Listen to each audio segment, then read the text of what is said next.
7 साल सब्र करने के बाद शाम इदरीस को सब्र का फल मिल गया। वही शाम इदरीस और इसकी बीवी, जिसका नाम इस्तेमाल करते हुए इन दोनों को बहुत ही गंदे तरीके से रोस्ट करते हुए डकी भाई ने अपना कैरियर बनाया था, दिखाने के लिए कि ये बंदा इतना गिरा हुआ है कि अपनी बहन को बीच में लाने को तैयार है, अपनी बहन को मुफ्त में गाली परवाने को तैयार है। मगर शाम इदरीस पे लान तान करने वाला आज खुद पकड़ा गया है। तो चलिए आज आपको दिखाते हैं कि शाम इदरीस और यकी भाई का आखिरी सीन क्या है और आज 7 साल बाद ये लफड़ा दोबारा कैसे शुरू हो गया है। दोस्तों ये सारा मामला 2017 में शुरू हुआ था, जब इस जापानी बतख ने शाम इदरीस पे पहली बार रोस्टिंग वीडियो बनाई थी। आज हम बात करेंगे शाम इदरीस की। इस बंदे ने शाम इदरीस के बारे में बहुत गंदी जुबान इस्तेमाल की थी। इसकी सारी ऑडियंस इस बात का इंतजार कर रही है कि कब इसकी शादी होगी, कब इसकी सुहागरात का व्लॉग यूट्यूब पे चलेगा और कब इसकी पैंट छोलियां बंद होंगी, सिर्फ और सिर्फ उसका रिएक्शन लेने के लिए, ताकि ये भी यूट्यूब पे मशहूर हो सके। ऐसे में डकी ने शाम इदरीस की बीवी भी नहीं छोड़ी।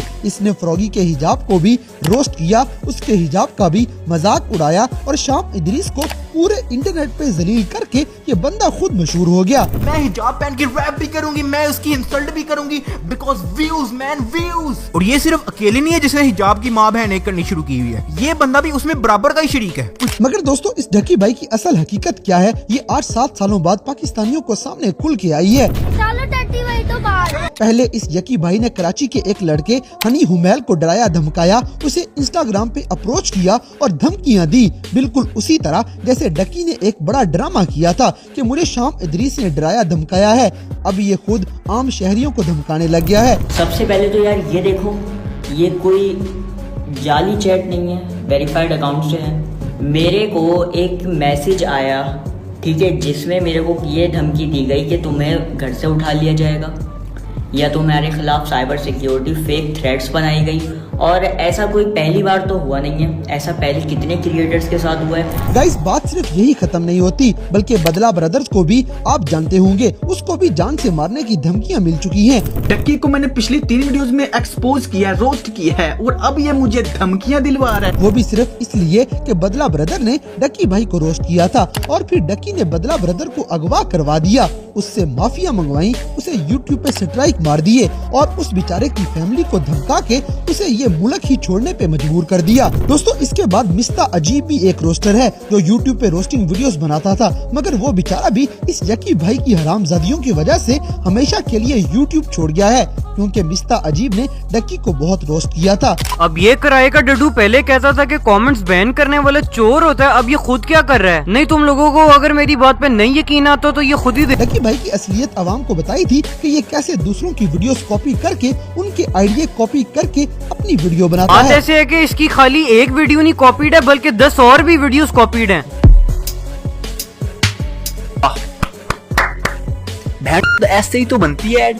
ये सब तो पागल है जो नेस्ले वाले जो इतना लाखों रुपया खर्च करते हैं, क्यू मोबाइल वाले हर दफा इंडिया से वो एक्टर मंगवाते हैं, तो पागल हैं। और ऐसे ही तो बनते हैं ऐड। ये क्यू मोबाइल वाले तो वैसे ही पागल है ना जो इंडिया से एक्टर्स मंगवा के उनसे आइटम सॉन्ग करवाते हैं। असली काम तो इन लोगों को आता है भाई। चिराग रगड़ने से ऐसा साउंड इफेक्ट नहीं आता, ऐसा साउंड इफेक्ट सिर्फ एक ही दफा आता है। वाह, चिराग खुजाने से ऐसी आवाज नहीं आती भाई, ऐसी आवाज खुजाने पर आती है। और बस इसी रोस्टिंग की वजह से डकी भाई ने मिस्ता अजीब को स्ट्राइक मार दी और ऐसी खतरनाक स्ट्राइक मारी कि उसके चैनल पे अपलोडिंग ही यूट्यूब ने हमेशा के लिए बंद कर दी है और बेचारा मिस्ता अजीब यूट्यूब ही छोड़ चुका है। नाजरीन इसके बाद आपने आजकल तलहा रिव्यूज को ट्रेंडिंग फॉर यू में देखा होगा। शेखुपुरा में रहने वाला ये लड़का भी इस डकी भाई की वजह से बहुत नुकसान उठा चुका है। तलहा ने डकी भाई और इसके साथियों का सारा स्कैम सबूतों समेत एक्सपोज किया है और इनका ये कोर्स वाला सारा फ्रॉड आवाम के सामने खोल के रख दिया है, जिस वजह से बेचारे तलहा के घर इस यकी भाई ने पुलिस भिजवा दी। इनके घर छापा मरवा के सारा घर तोड़ फोड़ दिया, कैमरे चोरी कर लिए, बाइक चोरी कर ली और फिर तलहा के वालिद को भी अगवा करवा के जेल में डाल दिया। इसका मतलब तो ये है कि इस जापानी बत्तख का ये तमाशा नहीं रुकने वाला और ये जितने भी पाकिस्तानी यूट्यूबर हैं ये उन सब को डराने धमकाने और नुकसान पहुँचाने तक पहुँच गया है। अब ये आवाम के हाथों नहीं बचेगा। दोस्तों ये सारे लोग वो हैं जिन्होंने डकी की असलियत अवाम के सामने बताई।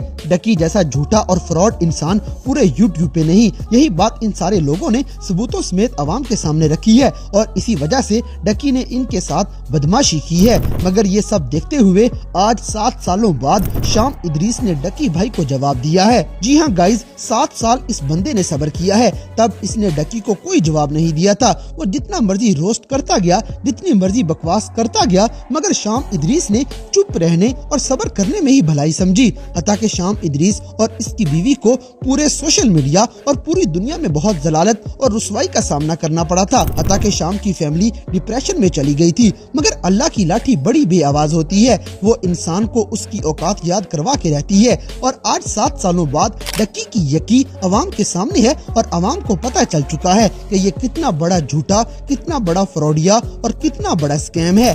दोस्तों, सबसे बड़े अफसोस की और अजीब बात ये है कि डकी भाई का पूरा कैरियर शाम इदरीस को रोस्ट करने की वजह से बना है। ये शाम इदरीस और इसकी बीवी के फैमिली व्लॉग्स पे मजाक उड़ाता था, उन पे हद से ज्यादा गंदी तनकीद करता था। भूल जाते हैं बाहर जाके tiny Pakistani little huts in Pakistan. इस फ्रॉगी के टॉपिक पे ही रहते हुए ना, I want to talk about hijab. लेकिन फिर ये आ गई, इस औरत ने जितनी हिजाब की माँ बहन एक करके मिस यूज करके in step up the game. You think you the bomb, या आई एम अ क्वीन, मुझे पता है हिजाब की रिस्पेक्ट करनी चाहिए, लेकिन फक दिस शिट मैन, मैं हिजाब पहन के रैप भी करूंगी। मगर आज यही डकी भाई अपनी बीवी के साथ पूरे इंटरनेट पे नाश्ता भी फिरता है, बीवी दिखाता भी फिरता है और बिल्कुल उस तरह का ही कंटेंट बना बना के पैसे कमा रहा है। मतलब एक इंसान कैसे इतना गिर सकता है कि पहले तनकीद करे और फिर बिल्कुल उसी तरह से, बल्कि उससे भी गंदी तरह से अपनी बीवी को ना सिर्फ दिखाए बल्कि उसे निचवाए भी, ताकि लोग देखें और ये जापानी बत्तख पैसे कमा सके। दोस्तों, शाम इदरीस ने 7 साल बाद जो वीडियो डकी भाई के बारे में डाली है, उसमें शाम ने सब कुछ अवाम को बताया है कि वो किस तरह से डकी को समझाने की कोशिश करता रहा।